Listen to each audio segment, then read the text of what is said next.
दोस्तों जिसका था इंतज़ार अब वही होने जा रहा है बीएसपी में। दोस्तों बीएसपी के कार्यकर्ता और समर्थकों की जो मांगे थे बीएसपी सुप्रीमो मायावती जी अब पूरा करने जा रही हैं। दोस्तों डेट भी आ गया है, समय भी आ गया है और तारीख भी आ गई है। और तारीख क्या कुछ है और बीएसपी पार्टी में क्या कुछ बदलाव होने जा रहा है वो खबर हम आपके लिए लेकर आ चुके हैं। दोस्तों चैनल पर अगर आप पहली बार हैं तो चैनल पर बने रहिएगा, चैनल को सब्सक्राइब जरूर करिएगा दोस्तों। और वीडियो को अपने चाहने वाले, अपने यार, अपने दोस्तों में, अपने रिश्तेदारों में शेयर ज़रूर करिएगा। जो बीएसपी पार्टी के समर्थक पदाधिकारी हैं उनके लिए खुशखबरी है दोस्तों। ये खुशखबरी आखिर में क्या कुछ है या बीएसपी में क्या कुछ बदलाव होने जा रहा है दोस्तों। और 2-3 पॉइंट में आपको ये चिट्ठा जो देख रहे हैं, छोटे से चिट्ठे में मैंने कुछ लाइन लिखा है। इस लाइन को अगर बीएसपी पार्टी के लोगों में बदलाव होता है, फॉलो करते हैं इस लाइन को, तो कहीं न कहीं रिजल्ट जो 2024 का आया है, इस 24 के रिजल्ट और 27 के रिजल्ट में बहुत ही फ़र्क, डिफरेंट आपको देखने को मिलेगा। तो चलिए हम विस्तार से बातचीत करते हैं कि आखिर में खुशखबरी क्या है और इस चिट्ठे में मैंने क्या कुछ पॉइंट नोट किया है। दोस्तों ये मेरी बातें नहीं है, बीएसपी के लोगों की बातें हैं दोस्तों। जी दोस्तों, तो सबसे पहले अगर हम आपको बताने का प्रयास करें, 2024 लोकसभा चुनाव ख़त्म हुआ, बीएसपी 0 सीट पर गई। बीएसपी पार्टी के पदाधिकारियों में नाराज़गी हुई, कार्यकर्ताओं में नाराज़गी, उनके वोटर सपोर्टरों में सभी लोग नाराज़ हुए दोस्तों। और आकाश आनंद को बीएसपी सुप्रीमो मायावती जी ने उनके सभी पदों से मुक्त किया। उससे भी पार्टी के लोगों में और कार्यकर्ता समर्थकों में नाराज़गी देखने को मिली। सामने कैमरा में देखिएगा आप, नाराज़गी देखने को मिली दोस्तों। अब बात कर लें कि लोगों की मांगे थी कि बहन जी को, आकाश आनंद को लाना चाहिए। और साथ में ट्विटर पर ट्रेंड भी चल रहा था, इस चीज़ को लेकर ट्रेंड भी चला कई बार।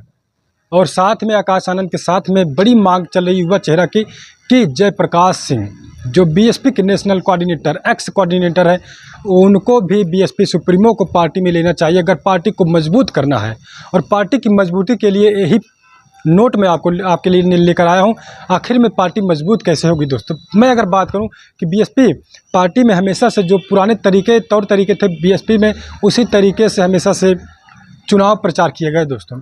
अब टेक्नोलॉजी का सिस्टम है, टेक्नोलॉजी का ज़माना है, तो कहीं न कहीं टेक्नोलॉजी से थोड़ा बीएसपी दूरी नज़र बनाते हुए दिखती है। लेकिन आकाश आनंद के आने से कहीं न कहीं थोड़ा सा टेक्नोलॉजी की तरफ ध्यान दिया गया था दोस्तों।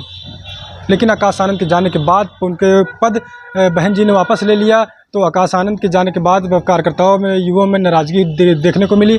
अब 23 जून को बीएसपी सुप्रीमो मायावती जी समीक्षा बैठक उन्होंने बुला लिया है दोस्तों।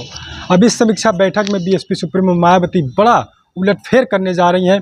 अब आकाश आनंद को वापस पार्टी में लाया जा सकता है और उसी पद पर उनको आसीन किया जा सकता है दोस्तों। नेशनल कोऑर्डिनेटर और साथ में उत्तराधिकारी, बहन जी के उत्तराधिकारी आकाश आनंद को फिर से उसी पद पर आसीन करने की संभावनाएं बताई जा रही है। तो अगर ऐसा होता है तो बीएसपी मजबूत होने से बीएसपी को कोई रोक नहीं सकता। और जो चिट्ठा मैं लेकर आया हूँ बीएसपी पार्टी के कुछ पदाधिकारियों की और सभी समर्थकों की और सभी वोटरों की चाहत है कि बीएसपी में जो प्रभारी हैं और जो नेशनल कोऑर्डिनेटर और जो कोऑर्डिनेटर हैं उनको मीडिया में बोलने की पूरी छूट दी जानी चाहिए दोस्तों। ये बड़ी शर्तें बहुजन समाज के लोग रख रहे हैं बीएसपी सुप्रीमो से, मीडिया में उनको बोलने की पूरी छूट दी जानी चाहिए।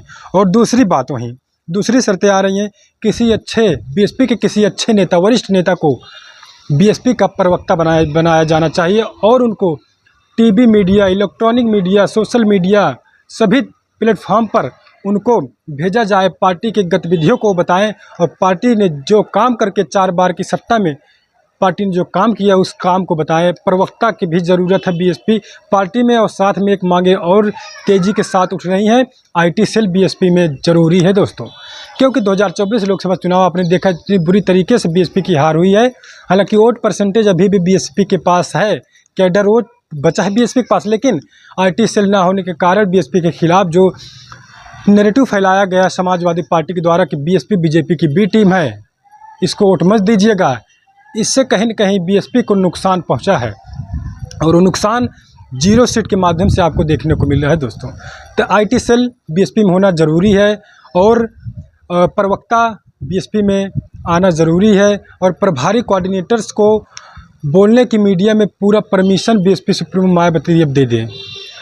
अब अगर इस तरीके से पार्टी में काम होगा तो पार्टी कुछ अच्छा काम 2027 के विधानसभा चुनाव में कर सकती है दोस्तों। तो 23 जून बहुत बड़ा दिन बहुजन समाज के लिए होने वाला है कि आकाश आनंद की एंट्री हो सकती है। और साथ में ये जो शर्तें कुछ बहुजन समाज के लोगों को, क्या लगता है आपको इस शर्तों से अब बीएसपी में बड़ा कुछ उलटफेर होने वाला है दोस्तों। अब लोगों की चाहत है कि आकाश आनंद एक मात्र विकल्प बीएसपी के बचे हैं जो बीएसपी को मजबूत कर सकते हैं दोस्तों। अभी जब बीएसपी सुप्रीमो बहन जी ने 2024 लोकसभा चुनाव खत्म हुआ, रिजल्ट आया, रिजल्ट के बाद बीएसपी सुप्रीमो ने कई पदाधिकारी कोऑर्डिनेटर्स को मैं बात करूं और कई प्रभारियों को उन्होंने निकाल दिया दोस्तों। उन्होंने पार्टी से निकाल दिया। तो पार्टी से निकाला जिनकी जो पार्टी में सही से काम नहीं कर पा रहे थे दोस्तों। और बताया जा रहा है कि पार्टी वितरण को लेकर भी कोऑर्डिनेटरों में थोड़ी सी कहीं न कहीं गलतियां भी नजर आई बीएसपी सुप्रीमो को, इसलिए बीएसपी सुप्रीमो मायावती जी ने उनको निकाला। तो अब आकाश आनंद की एंट्री 23 जून को होने वाली है और बीएसपी के चाहने वालों के कुछ मांगे हैं जो मैंने आपको बताया।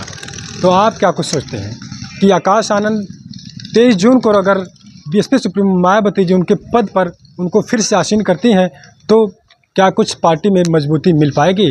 तो आप अपनी राय जरूर दीजिएगा दोस्तों। तो हम आपके लिए ऐसी खबर जरूर लेकर आते रहेंगे। तो चलिए हम मिलते हैं कुछ अगली अपडेट अगली खबर में। अभी के लिए इतना ही। रविंद्र कुमार के साथ, हिंदी दस्तक टीवी।